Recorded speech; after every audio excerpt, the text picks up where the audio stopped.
Hello મિત્રો, જય શ્રી કૃષ્ણ, રાધે રાધે। તો મિત્રો વાત એવી છે ને કે અહીંયા ચોરવાડ હોલિડે કેમ્પ જ્યાં દડેશ્વર મહાદેવ મંદિર સમુદ્ર કિનારે આવેલું છે, ત્યાં 3 ભાઈઓ સાયકલ લઈ અને યાત્રા કરતાં કરતાં અહીંયા દડેશ્વર મહાદેવ મંદિર પહોંચ્યા છે અને તે સાયકલ યાત્રા કરે છે। તો એ કયા રાજ્યોમાંથી અહીંયા આવ્યા છે તો આપણે એ 3 ભાઈઓને મળશું અને એમને પૂછશું કે તમે કયા રાજ્યોમાંથી અહીંયા આવ્યા છો દર્શન માટે, અને આપણે થોડી એની મુલાકાત લઈએ અને કંઈક આપણે એને મુલાકાત લઈ અને આપણે એને મળીએ।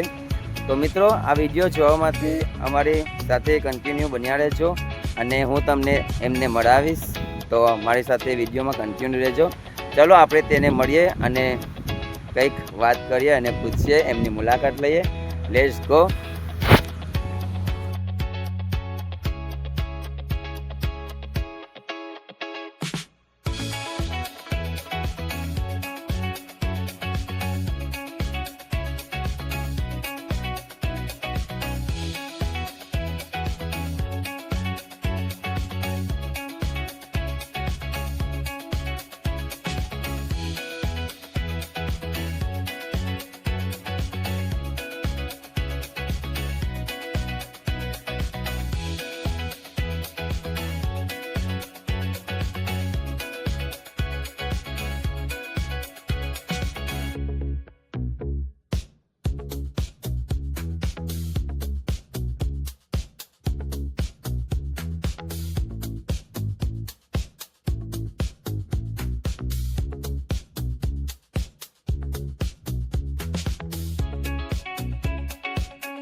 મિત્રો, તો મેં જે તમને વાત કહી હતી કે અહીંયા દડેશ્વર મહાદેવ સાયકલ યાત્રા માટે આવ્યા છે।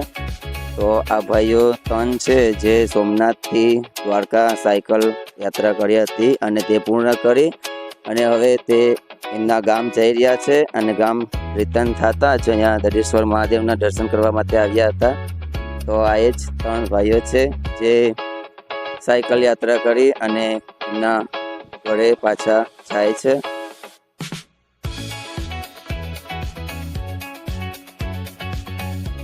તો મિત્રો, તમે એ ભાઈઓને 3 ભાઈઓ હતા જે સાયકલ યાત્રા કરી અને દ્વારકાથી ચોરવાડ આવ્યા હતા અને એની જર્ની ચાલુ થઈ હતી સોમનાથથી।